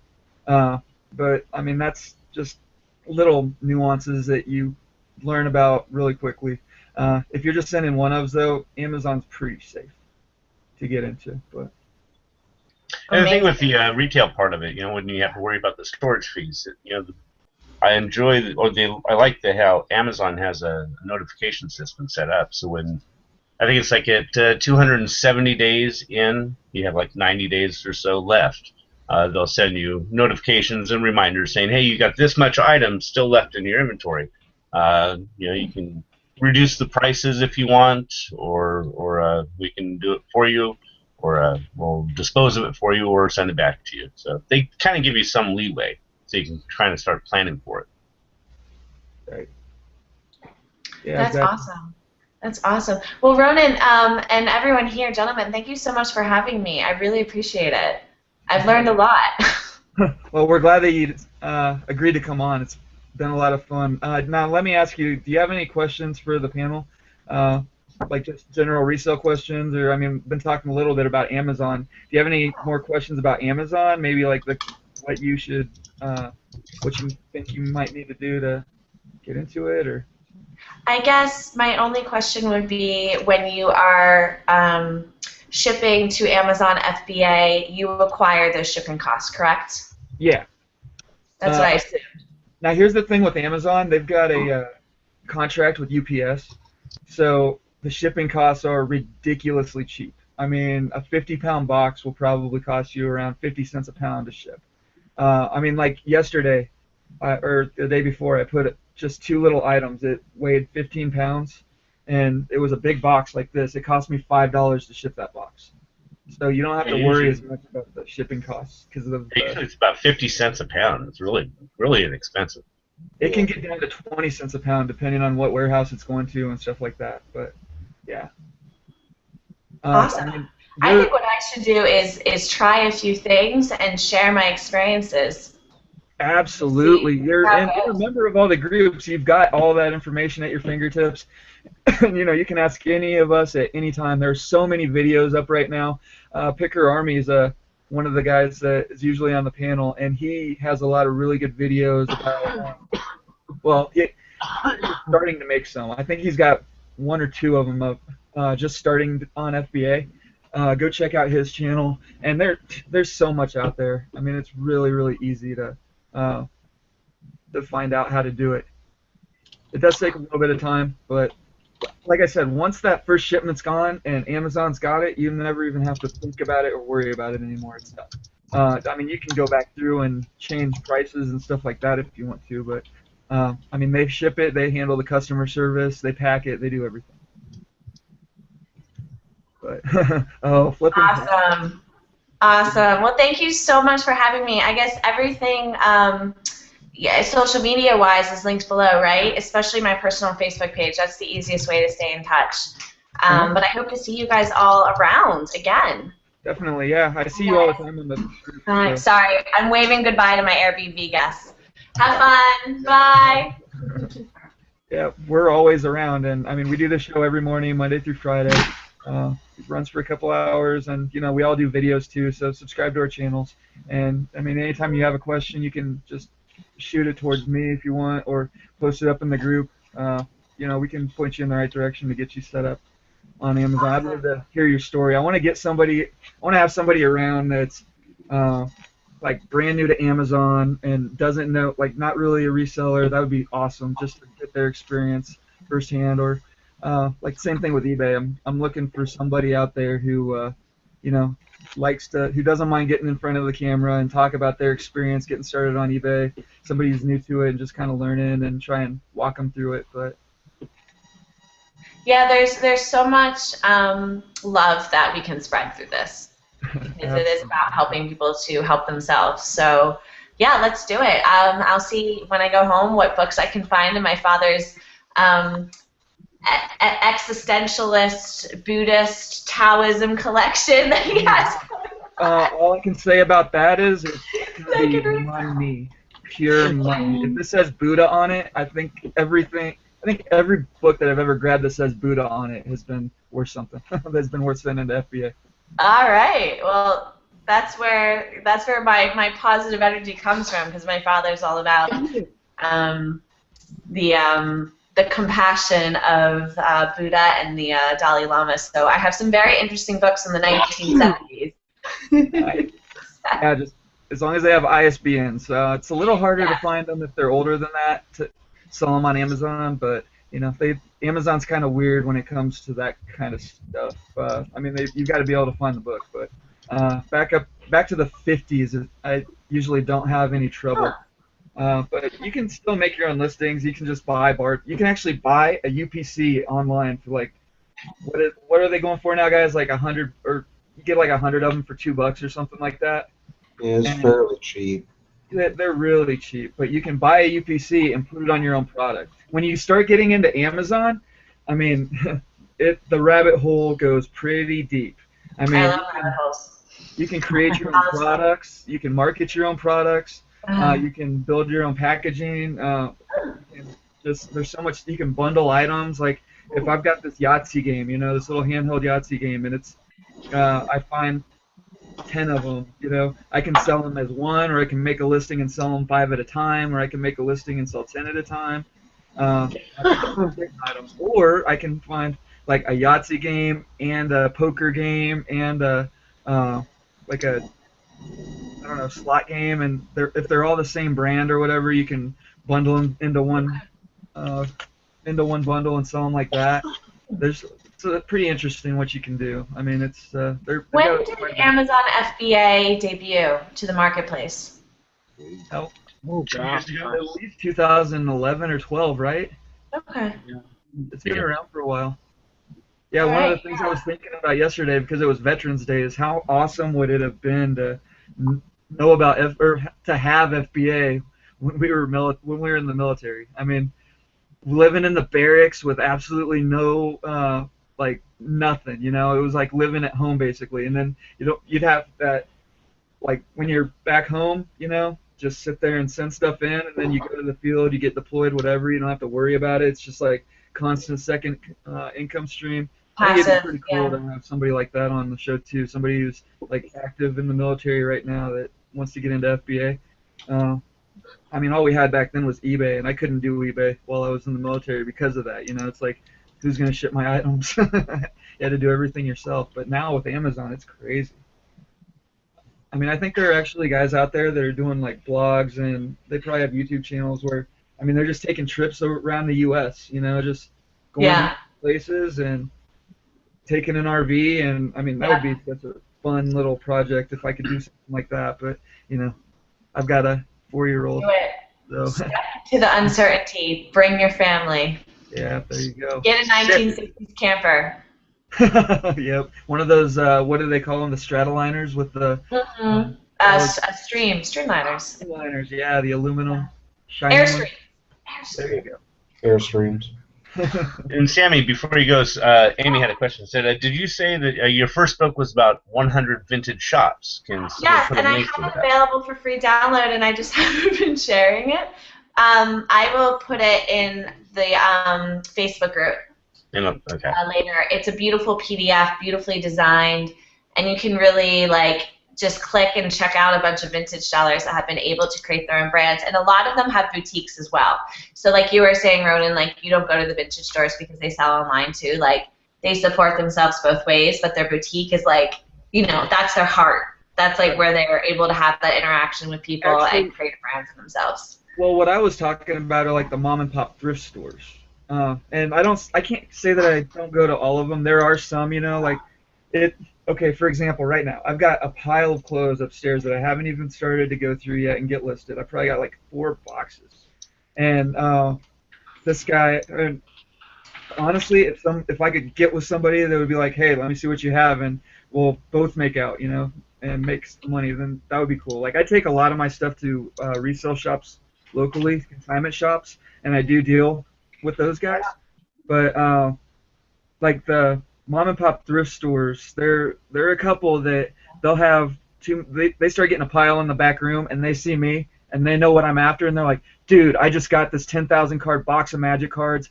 I looked through them for like 10 minutes, and my eyes crossed, and I couldn't do it anymore. Do you want to buy them for like $100? It's like, yeah, I do. No, I don't have to look at them. Give them to, you know, and just little stuff like that. But it's kind of rare. But as far as like the boutiques and the vintage shops, I love those people because I mean I keep a box in my car of clothes, just the stuff that I know that my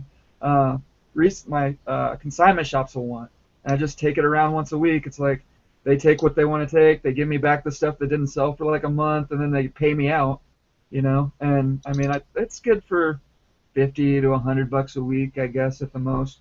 You know, sometimes I don't get anything, but I just started doing that a couple of months ago too.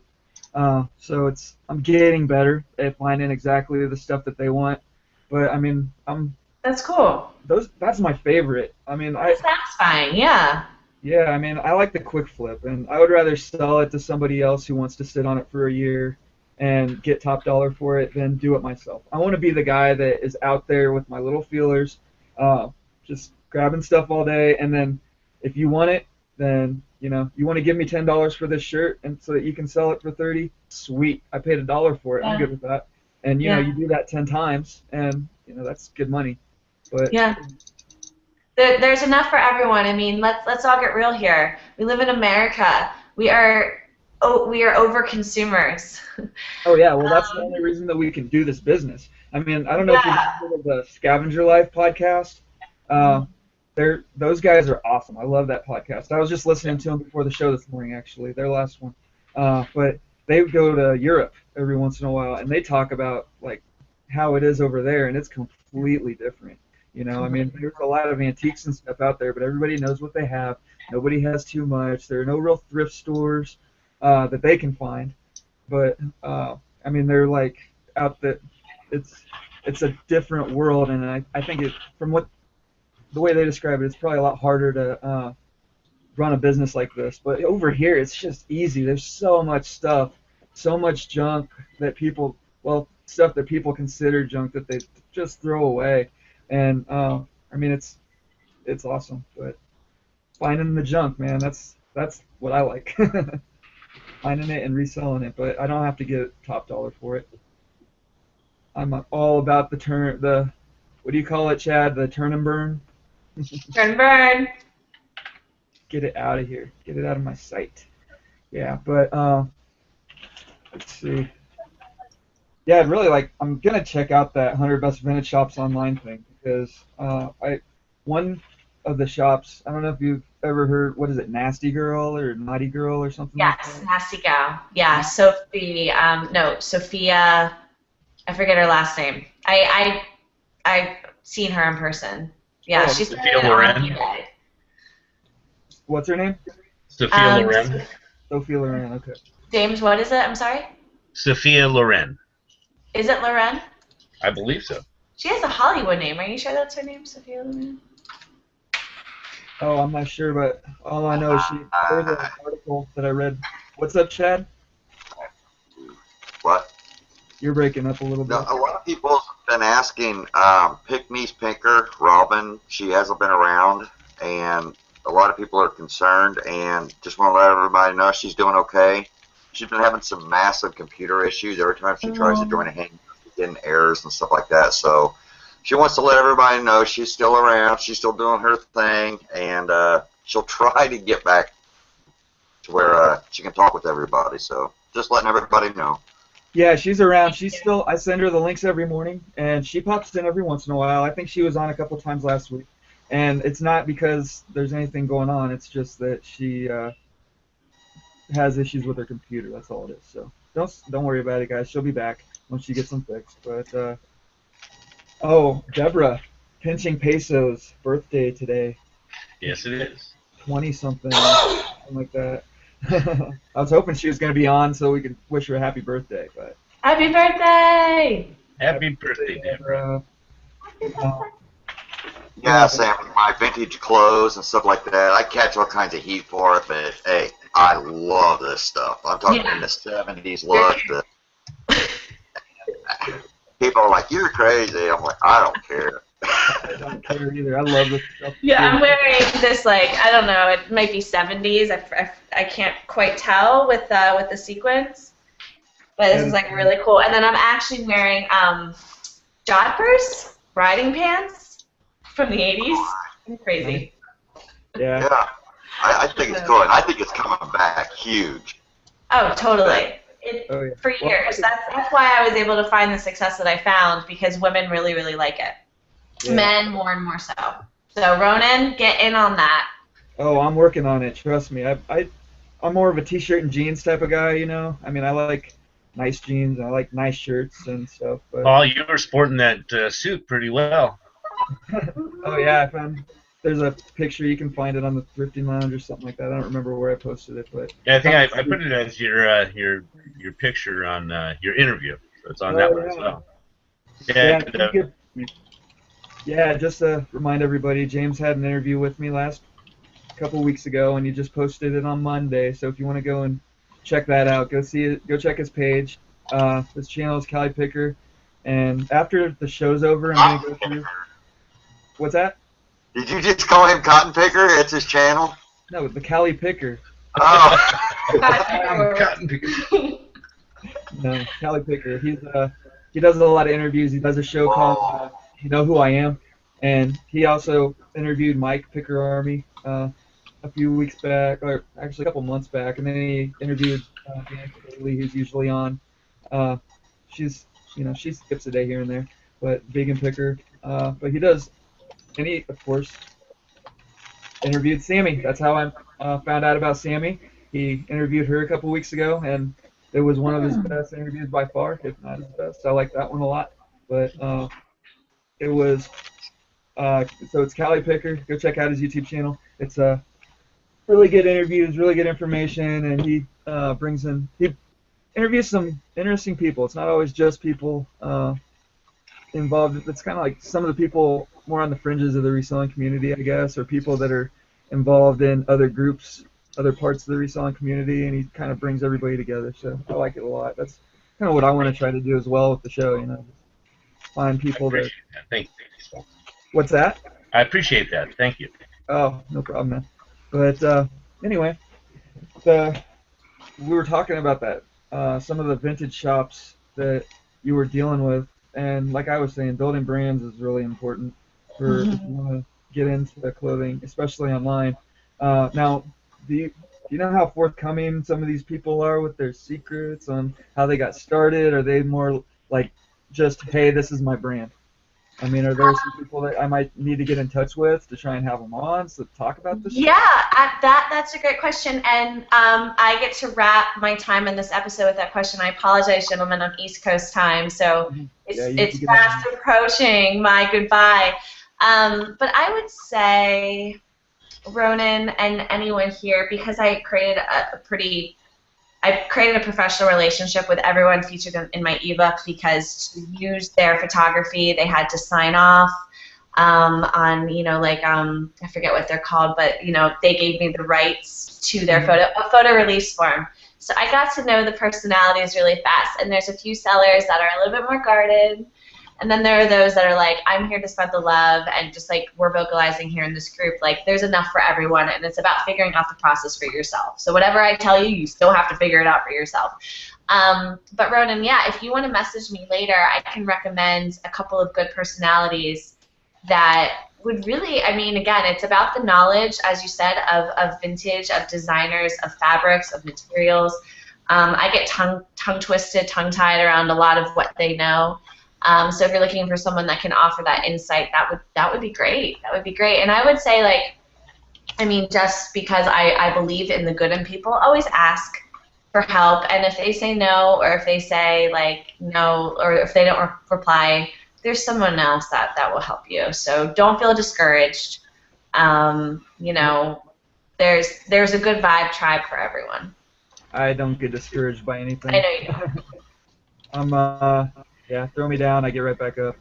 It's just, yeah, I really want to thank you for coming on, though. Hopefully, maybe we can do it again sometime. It's been a lot of fun. I want to stay in contact with you. Definitely want to see who we can get in touch with. Maybe get some these people that you've been dealing with on, and you've been a great source of positive inspiration. I love it. So, being who I am, man. Just being who exactly. you are. Everybody needs to check out her ebook. Go ahead and check the links. I posted them in the video description, so they're right there for you. And yeah, we'll see you again. I'm sure I'll let you get out of here. I know you've got a lot of stuff to do. You're probably really busy. So we'll catch you later. Thank you, Ronin, and thank you to Albatross, Callie Picker, Golden Finger, Jake. I think Jake probably has an alter ego as well. No, Nope. we haven't come up with I don't know what it is yet. You guys are awesome. Please feel free to say hi on Facebook. I'm super friendly. We are all each other's teachers, so thank you for teaching me in this episode, and I'll see you guys later. Alrighty, guys. Bye. Bye. Bye. Flips. Me and Yeah, you. peace, See ya. peace, Bye. love, rum, nice, hippies. Woo! All right, guys. So yeah, that was fun. Yeah. Oh yeah, I had to drop the drinking game. If everybody missed the art show on Sunday, we came up with a new drinking game thanks to courtesy of Caesar's Palace. Here, it's like at the end of the day, it's time to drink, and if you can make it through that episode of the art show live, playing that game, I'm very, very impressed with you. Because at the end of the day, you know. Yeah, because at the end of the day, right, we got to have stuff to do, and at the end of the day, a drinking game is always fun. Right.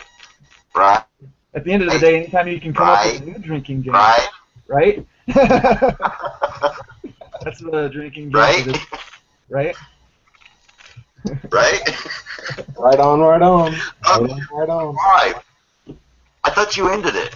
No. That was just her leaving. She had to go, so we're still live. Right on, Chad. Right on. Yeah, I'm glad.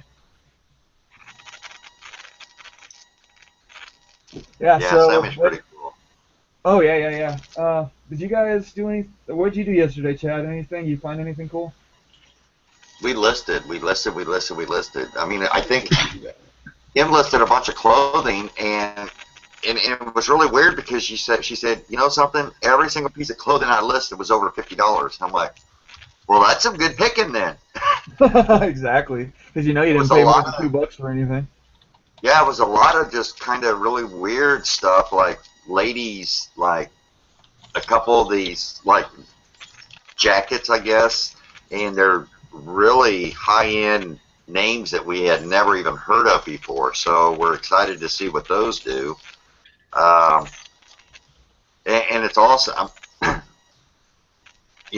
put in the Reseller Society that post, that electronic equipment that we were out picking, and I couldn't find anything on Google. I couldn't find anything on eBay on this stuff, the Gemini stuff, and at Target. And we were out, and I posted a picture and people tried to help, but there really wasn't anything out there they could even find. So I'm like, wow, I have no idea. And then we got home and cleaned it up a little bit, took pictures of it, and listed it. And by the next morning, it was late at night when I listed it. I was talking with actually Ronin in a hangout, and I had listed it, and it had sold the next morning for $119. And it is just one of those things, you have no idea what it is. We had an idea what it was. It was a DJ disco mixer. But there was no pricing out there to compare it to. There wasn't. The only thing I could find was the tech manual for it. So I printed the tech manual out and put it with the listing. So it was sitting there, and then I got a message when the guy bought it. He was so excited. He goes, "Do you have any questions about this? This is what it is, and I am so excited to get it." And that's what makes it so cool. Oh, those are my favorite. Like those, that pair of Air Jordans that I picked up at the Wampay. I've had at least 3 offers so far. It's always $150, but every time the guy's like, "Hey man, I want to fix these up. I want to make them look new. I want to. It's gonna take a lot. Can you take this much for them?" And I'm like, if you can. I decided the first guy that comes on, that agrees to come on the show and tell me all about it, can have them for $150 after they're done. I got to make that video, but yeah, stuff like that is always cool. Well, what's crazy about this stuff was we had stopped, and there was a yard sale, and then right next door there was the yard sale. So me and her, we split up, and I went to this yard sale, and before I even got done with that yard sale, she'd come over, and I'm like, nothing over there? She goes, nah, not really. So, but when she says that, that's not good enough for me. So I walked over there, and there they were sitting there, and I think I asked the lady, I said, how much you want for both of these? The Target, which I had the Target listed for $249, and I just listed that late last night. And she goes, oh, $5 for both? And I'm like, okay. But yeah, that's all I got from that place. And while we were there was these ladies freaking out. They were on vacation or something, and in our admin chat, we were out and about, and I saw a bear crossing sign, and I said, are there bears in Florida? And everybody's like, yeah, there's bears in Florida. But no, we were at this yard sale, and these ladies were talking about, oh my God, this big, huge bear just ran across the front of us as we were coming to this yard sale. I'm like, oh shit. I mean, we're talking 400 pound, 500 pound. I mean, are they dangerous bears around here? Do they run from you? I just haven't even checked into it, but man, when bears up these things, and they're talking about bears right down the street, and I'm trying to looking around, it's like, I'm in Florida, man. Here's the thing about bears. As soon as they get brave enough to start walking around in town, then you just got to shoot them because they're going to hurt somebody. Wow. There are sharks in Florida, too. Yeah, I know there's sharks in Florida. Yeah. Yeah, one of the things that I found yesterday, I didn't buy it, but it was like a wooden cabinet. I can't remember the brand. It wasn't an off-brand, but I don't remember it. But it was like an old 70s vintage AM/FM receiver and tuner and everything. And I looked it up, and there was one listed for $250. There was one on auction for $30 plus shipping, and there's one that had sold for like $90 plus shipping. And they wanted $25 for it. I was like, I don't want to spend that much today. I'm gonna pass. Yeah. But I mean, I just felt like it would have been kind of one of those things that sat too long. But who knows? It might have sold right away too. But I mean, those minutes are like auctions. See, the auctions. If you go to complete, and I think that's why this stuff is so across the board, because I mean, so many of these things on auction are not even getting even half the price of the buy it now. I mean, even I sell stuff cheap. But if you're putting something on auction, you can expect to get maybe a fourth of what, somebody else might sell it for. Buy it now. I've talked about that before. If the thing about auctions, you got to be proactive if you're going to be successful with auctions, okay? And by proactive, I mean you've got to go to message boards. You've got to be active. It's got to be something that you're into. It can't just be like, okay, so if I get really good at Instagram, and I start posting all my stuff on Instagram, and I have 5,000 followers, I'll guarantee that my clothing will still go for top dollar at auction if I've got a good item. It's not going to get swept under the rug, but it's going to be because I'm bringing people to the auctions. Like when I used to be into like Warhammer stuff and battle, like all these little miniatures and like the magic cards and things like that.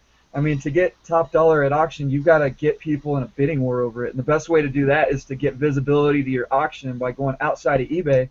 Go to these people. Go to where they hang out and be like, hey, look what I have for sale. Check this out. And then they'll watch it, they'll bid on it, and they'll buy it.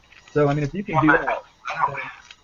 And I'm going to play the devil's advocate to that. If you are that successful when it comes to doing that, you might as well start up your own website and have your own sales. You see what I'm saying? That's what. Right. Because if you can successfully spam other people, their groups, because ultimately that's what it is. Whether it's your Instagram, you're like, look what I got, look what I got, look what I got. And if you have just people following you that want to see what you have, then you have that gift to bring people that want to see you together. You better start your own damn website. You're right. You're right. You see what I'm saying? I don't understand fully how that works without creating And that's why we haven't crossed that line with our Facebook, you know, with like, because every time I list something on eBay, man, if I could hit that Facebook share, I know that would get eyes, but I'm afraid that somebody out there that I went to high school with is going to be like, God, would this guy please quit Yeah. having his stuff pop up on my notifications? And I don't want to be looked at like that. So I don't know how to make that cross into social media because Yeah. Well, that's why I'm talking about it on the show, and I want to make it happen for all of us, and I want to show that it can happen. Like the stuff that Callie's doing with his website right now, with using affiliate marketing to sell like really high-end clothing and things on Amazon. I mean, he could, if he just put that website, if he just built the website and that was it, and then that would be it. He would. Maybe every once in a while he'd get somebody to come and click on it, but you know, when you get it out in front of people, people know they've got a place where they can go to find out what Callie's got for sale. You know, they can do that. And I think like for you, you're popular enough that you would be able to pull it off pretty easily. You know. Yeah, but I mean, it's one thing to be, because I know I could like post things on my personal Facebook page, and I know I could get more eyes and more interaction, even with our YouTube channel, and because a lot of people would be like, oh, cool, that's what they're doing. You know, I mean, but there's also that, I don't know, I just... That nag in the back of your head, yeah. I hear well, you. what about this? What if you kept a website updated, and instead of putting like 50 links to 50 auctions that you just listed, you just made a little link to your website. It's like, hey guys, check out what I just got.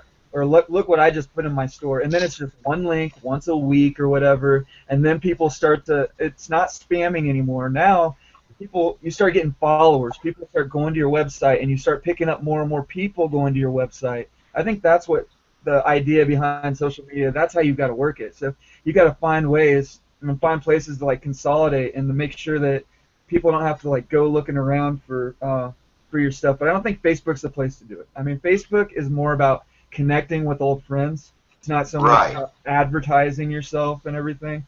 But like YouTube's great, you know? I mean, if you can talk about your website, people will go if they watch your show, you know? And I mean, you're on, speaking of shows, the Reseller Reseller meet and greets tonight. Who are you going to have on? Yeah, I don't know yet. I haven't even started that, and we took last week off. If anybody's got some ideas, you know, it gets hard tracking people down. It really, which I'm sure you're finding out. Yeah. Getting people to commit, and you know, it's just it can be hard, and it's not because they don't want to. It's just it's really hard sometimes to get all these people on the same sheet of music and to bring them together for something. Fourth quarter. Yeah.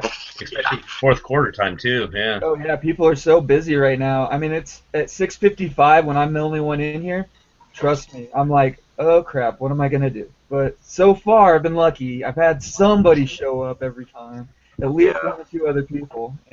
But yeah, it is what it is. If I have to do the show myself, I'll do it. I don't care. I can talk. You know, in regards to having a page and spamming, it is a double-edged sword. You know, how far do you go promoting your web page? You know, and how many items do you put on your web page? You know, do you dilute it with 10,000 different ads and all that, or not?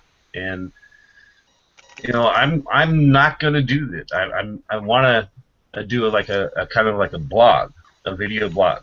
The subject, there's two different things I'm working on, two different topics, and I don't know which one I'm going to do, but it's going to be geared to the items I sell, and I'm not going to dilute, and I'm going to limit. I will limit myself on items I will sell, but I know that the items that I will sell, I'll put my name behind it, sort of thing. Right. Well, you know, and also if like us, I mean, we'll sell anything from a 1950 electronic to a 2013 Orvis beautiful jacket. I mean, from the extreme left to the extreme right, and if you had a niche to where like you were just selling video games, it would be so much easier to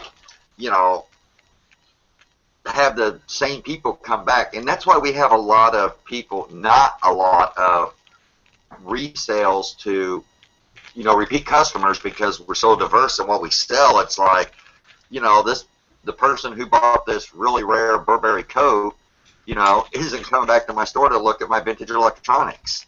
Exactly. The next time I have a rare Burberry or something comparable might be way down, and they're just not going to keep up with me.